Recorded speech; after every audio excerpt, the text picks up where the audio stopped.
Selamat pagi Pak, perkenalkan nama saya Rianto Biahan dengan NPM 41922117. Izin mempresentasikan beberapa materi terkait mata kuliah manajemen mutu. Untuk menggunakan jaminan kualitas, kita harus tahu kapan menggunakannya.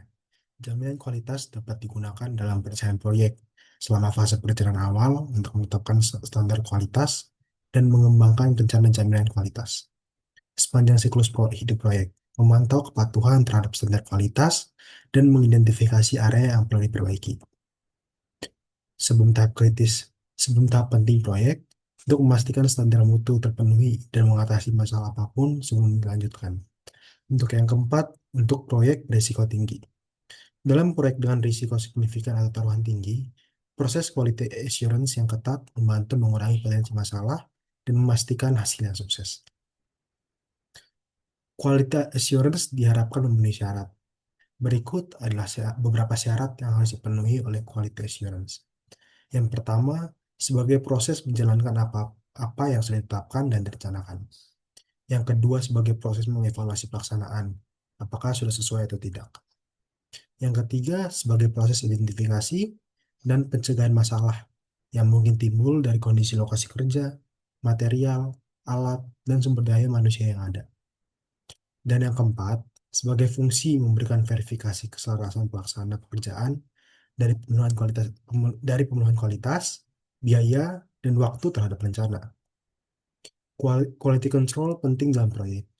Alasan quality control penting dalam sebuah proyek yaitu memastikan keselamatan. Keselamatan pengguna dan penghuni adalah yang terpenting. Kita menjamin bahwa bangunan yang kita buat memenuhi standar keselamatan dan melakukan kontrol kualitas yang ketat.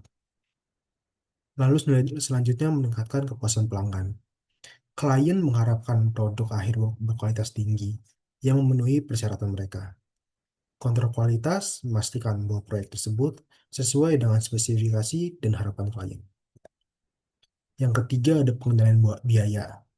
Dengan melakukan pemeriksaan kualitas sejak awal, kita dapat mengidentifikasi dan memperbaiki masalah sejak dini, yang akan mengurangi biaya dalam jangka panjang. Kepatuhan terhadap hukum dan peraturan. Kontrol kualitas membantu memastikan bahwa proyek konstruksi kita memenuhi semua persyaratan yang relevan, sehingga mengurangi risiko masalah hukum dan denda.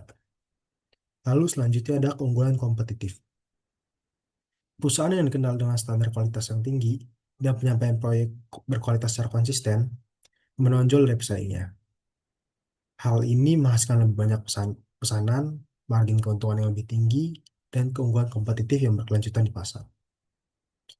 Lalu fokus quality control. Quality control berfokus pada aspek-aspek sebagai berikut. Kepatuhan terhadap peraturan dan standar bangunan, penggunaan bahan dan produk yang tepat, lalu eksekusi pekerjaan terampil, pengiriman tepat waktu sesuai anggaran, dan kepuasan klien. Kontrol kualitas pada proyek melibatkan beberapa pihak. Yang pastinya ada manajer proyek. Memastikan seluruh proses proyek berjalan sesuai standar mutu melalui perencanaan, pengawasan, dan koordinasi semua pihak terkait. Lalu ada tim kontrol kualitas.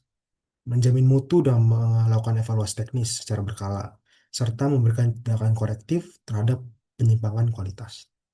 Lalu tentunya ada perencana dan insinyur, menjamin kelayakan dan keamanan proyek melalui perencanaan teknis yang sesuai dengan standar mutu yang ditetapkan.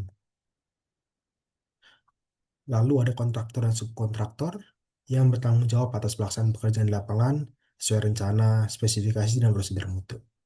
Lalu ada pemasok, mendukung mutu proyek dengan menyediakan bahan atau material berkualitas tepat waktu dan sesuai spesifikasi.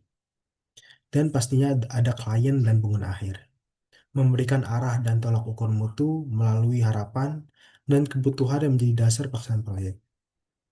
Sekian presentasi saya tentang materi terkait mata kuliah manajemen mutu.